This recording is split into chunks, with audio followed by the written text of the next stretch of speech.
Assalamualaikum warahmatullahi wabarakatuh. Alhamdulillah, assalatu wassalamu ala rasulillah, amma ba'd.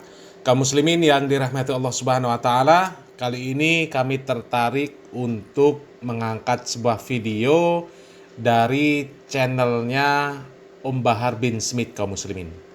Ya, ini channelnya Sayyid Bahar bin Smith Official, bin Sumait ya, Sumait Official.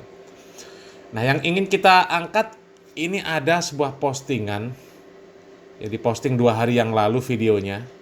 Judulnya cukup menggelitik kaum muslimin, ya. Meriang kado 17 Agustus untuk Rhoma Irama dan para begal nasab. Kado dari sejarah dan fakta yang nyata, ya.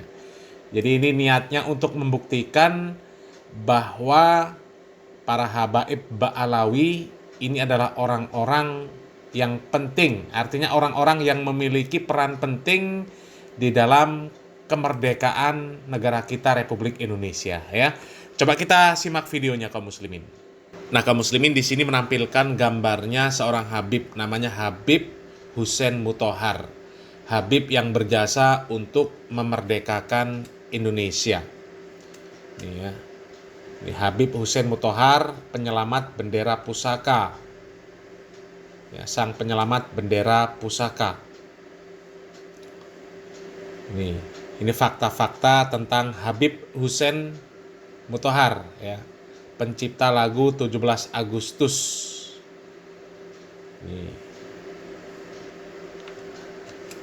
Termasuk Bapak Paskibra Indonesia juga, ya, seorang komponis musik atau lagu nasional Indonesia. Nih ada di liputan 6.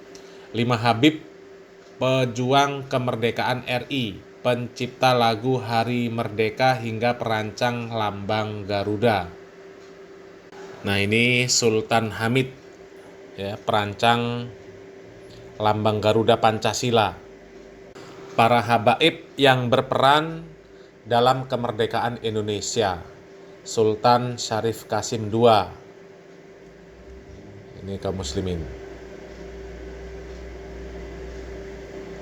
M. Hasan Shahab, sang penyebar berita proklamasi. Ini ada Habib Pers dan Kedaulatan Indonesia, Habib M. Asad bin Shahab, dan masih banyak lagi yang lainnya kaum muslimin. Dan di sini ada cuplikan video dari Bapak Hidayat Nur Wahid kaum muslimin yang menjelaskan tentang para habaib, ya, peran para habaib terhadap kemerdekaan negara kita Republik Indonesia, ya. Coba kita simak videonya kaum muslimin. Saya ingin bertanya pada antum semuanya, ada seorang penggubah lagu baik himne maupun lagu perjuangan, lagu Hari Merdeka dan himne syukur, ditulis oleh siapa? H. Muthohar. H itu apa? Haji Hans Hussein atau siapa? Haji itu adalah di beberapa acara saya sering mendengarkan kita menyanyikan lagu perjuangan Hari Merdeka ciptaan Hans Muthohar. Kalau Hans Muthohar itu muslim atau non muslim? Kemungkinan non muslim. Pada H itu ada Al Habib Muhammad Ibn Hussein Al Muthohar. Sebenarnya kan Mutahar itu kan bingung ya, Mutahar itu apa? Mutahar, tapi Al Muthohar. Al itu adalah satu ungkapan yang menandakan tentang family. Jadi akan ada As-Saggaf, Al-Attas, Al-Jufri, Al-Habashi. Ini Al Muthohar. Ini kelompok keturunan pada habaib. Beliau menciptakan lagu ini. Tapi pernahkah diingat dan diketahui oleh bangsa Indonesia bahwa ini ciptaan Habib? Enggak, karena hanya pun juga Hans Muthohar.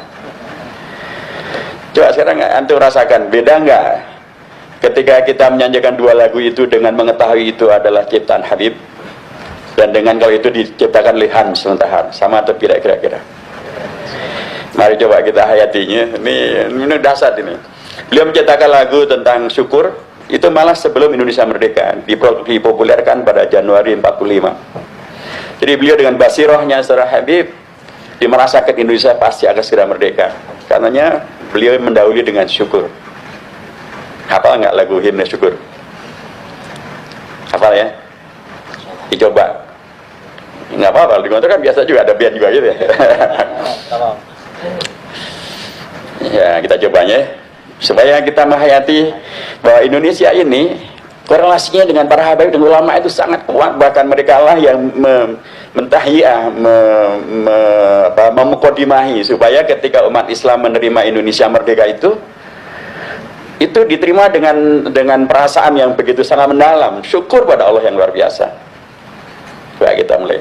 Kita nyanyikan himne syukur. 1, 2, 3. Luar biasanya beliau menciptakan lagu ini Januari 45 dipopulerkan, pada Indonesia merdeka baru Agustus 45. Umat dipersiapkan untuk menerima kehadiran Indonesia merdeka oleh seorang Habib. Dan kemudian ketika ulang tahun pertama dari kemerdekaan Indonesia tanggal 7 Agustus tahun 46, beliau menciptakan lagu dan sekaligus mempersiapkan kondisi bagaimana umat menerima Indonesia merdeka ini. Antum kenalkan yang namanya sekarang pasukan Paskibraka, beliaulah yang memulai menciptakannya, Habib Muhammad Ibn Husain Mutar. Jadi supaya peringatan itu begitu penuh dengan haibah, penuh dengan harisma gitu, dan menghadirkan kebersamaan dengan seluruh anak-anak muda di Indonesia, diambillah 8 pemuda dari belakang provinsi untuk menjadi pasukan pengibar bendera pusaka. Beliau yang menciptakan, beliau yang memulai, dan beliau juga yang kemudian menciptakan lagu Hari Merdeka. Jadi tadi syukur, dan sekarang setelah merdeka kita dengan syukur tapi kita juga menyikapinya dengan gegap gempita. Lagi-lagi seorang Habib. Hafal lagu Hari Merdeka? Kita nyanyikan Hari Merdekanya. Saya merasakan hal yang sangat berbeda gitu kalau ketika kita katakanlah mengkorelasikan diri dengan Indonesia tanpa mengetahui bahwa Indonesia ini ternyata begitu rupa dipersiapkan oleh para ulama dan para habaib. Ketika kita memperingati kemerdekaan 17 Agustus Indonesia dan menyanyikan lagu Indonesia, lagu syukur maupun Hari Merdeka, tapi tidak paham sama sekali hubungannya dengan para habaib. Dan ketika kita tahu bahwa di situ semuanya ada para habaib. Nah, kaum muslimin, Om Bahar bin Smith ingin menunjukkan bahwa ini loh para habaib, ya, mereka punya peran penting terhadap negara kita Republik Indonesia. Jadi jangan mempertanyakan atau meragukan nasab para habaib Ba'alawi, karena peran Habib Ba'alawi ini cukup besar terhadap bangsa kita, ya. Sebelum kita komentari lebih lanjut kaum muslimin, ya, sepertinya Om Bahar bin Smith dan para habaib yang lain yang berbangga-bangga dengan nasab mereka, ya, orang-orang atas mereka, termasuk para pejuang negara kita Republik Indonesia. Ya, kita simak dulu cuplikan video dari Kiai Sukron Makmun kaum muslimin, ya. Bagaimana komentar beliau tentang polemik nasab ini kaum muslimin. Ini mudah-mudahan menjadi bahan renungan kaum muslimin. Mengapa yang dipersoalkan soal nasab? Nasab itu tidak menjamin untuk masuk surga. Ya, saya cuci lagi otak saudara ini. Tercuci otaknya. Hah? Tercuci otaknya. Pakai sabun Quran, sabun sunnah Nabi. Ini sebaiknya tidak usah bercekcok lah. Mengapa ngurusin nasab? Yang diurusi ibadatmu kepada Allah. Bukan berarti itu nasab tidak penting. Nasab tetap penting dijaga untuk menjaga diri Anda. Anda keturunan ulama, Anda keturunan kiai dari atas-atasnya. Bapakmu kiai, kakekmu kiai, kakek-kakekmu kiai. Masa kamu main judi? Ingatlah kepada nasabmu. La takul asli wa fasli abada, innama aslul fata ma qad asalah. Jangan kau berkata asal saya dan golongan saya. Itulah orang-orang yang sudah berhasil. Bapakmu kiai, alim, itu orang yang sudah berhasil. Nggak usah membanggakan bapakmu. Kamu ngaji jurumiyah enggak? Ngaji Fathul Qorib enggak? Ayah saya jenderal. Betul, ayahmu jenderal. Itu orang yang sudah berhasil. Lah kamu apa? Hansip saja enggak. Ini pencucian otak lagi. Tuh kaum muslimin ya, ceramah dari Pak Kiai Sukron Makmun ini bisa menjadi bahan renungan bagi orang-orang yang kontra dengan nasab Ba'alawi dan juga orang yang pro dengan nasab Ba'alawi. Ya, kenapa yang sibuk dibahas itu masalah nasab? Ya, kenapa yang sibuk dibahas masalah nasab? Nasab nggak menjamin surga. Ya, nasab yang bagus nggak menjamin keturunannya itu ikut bagus. Ada anak nabi yang belangsak, masuk neraka, diazab oleh Allah Subhanahu wa taala. Padahal jelas itu anak Nabi Muhammad SAW. Apakah lagi orang yang sekarang ini mengaku zuriat Nabi Muhammad SAW yang keturunan entah ke berapa ratus ribu. Ya kalau Habib Bahar bin Smith membangga-banggakan para habaib itu dulu pejuang, ya, pejuang kemerdekaan negara kita. Ya itu kan dulu mereka. Tilka ummatun qad khalat laha ma kasabat walakum ma kasabatum. Ya, mereka adalah orang yang sudah sukses, kata Pak Kiai Sukron Makmun tadi kaum muslimin ya. Mereka orang yang sudah sukses, sudah berlalu. Ya, sekarang tinggal yang sekarang ini apa perannya? Ya. Ya, kata Allah Subhanahu wa taala kan seperti itu kaum muslimin, menggambarkan tilka ummatun qad khalat laha ma kasabat walakum ma kasabatum. Itu adalah umat yang telah lalu. Baginya apa yang mereka usahakan dan bagimu apa yang kamu usahakan. Wala tus'aluna amma kanu ya'malun. Dan kamu tidak akan dimintai pertanggungjawaban terhadap apa yang mereka kerjakan. Kalau memang bukti sejarah menunjukkan bahwa para habaib dahulu perannya sangat besar terhadap merdekanya negara kita ini Indonesia, ya kita akui kalau memang seperti itu faktanya. Akan tetapi apa korelasinya dengan nasab? Ya. Kembali lagi seperti apa yang disampaikan oleh Kiai Sukron Makmun, mereka orang yang sudah berhasil, ya mereka pahlawan. Lah sekarang kamu apa? Itu yang perlu difikirkan sekarang ini. Ya, masalah nasab itu masalah yang ya nggak perlu lah. Apalagi nggak sesuai dengan kakek-kakek, ya, kakek-kakek moyangnya, nggak sesuai, ya malulah. Dan kalau kita lihat para habaib sekarang ini kaum muslimin, coba ya, kerjanya ceramahnya dongeng, mendoktrin umat, apalagi sampai mengatakan mereka lebih mulia daripada penduduk pribumi ya.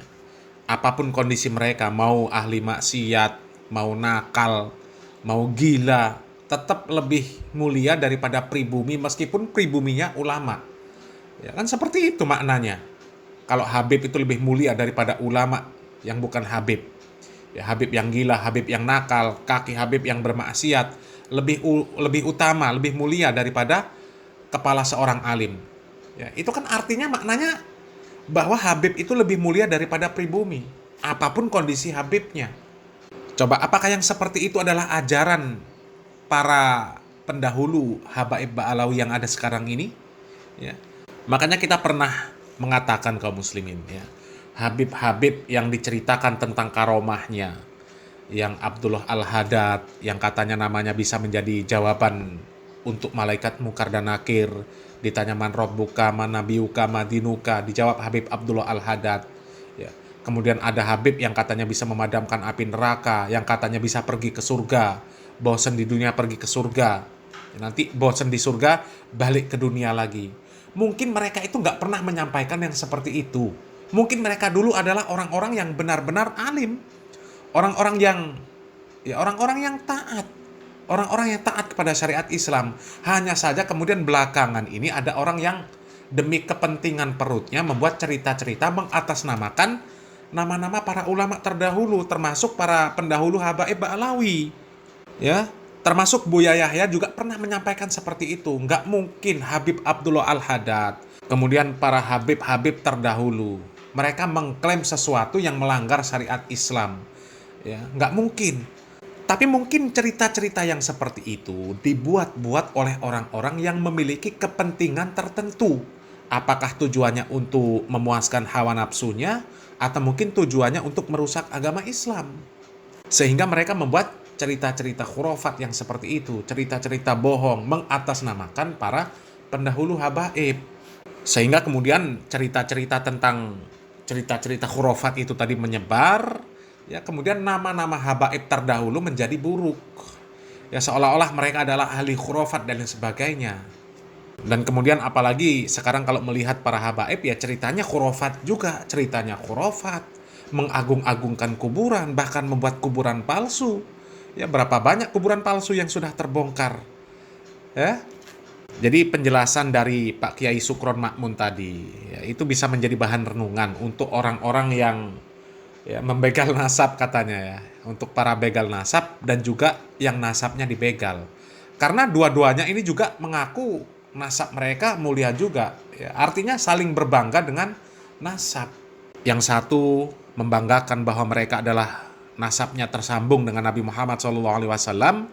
Yang satunya lagi sama sebenarnya mengaku ya, mereka adalah zuriat kiai-kiai pribumi, di mana kiai-kiai pribumi itu nasabnya nyambung ke Wali Songo. Wali Songo nyambung kepada Nabi Muhammad SAW juga. Akhirnya sama.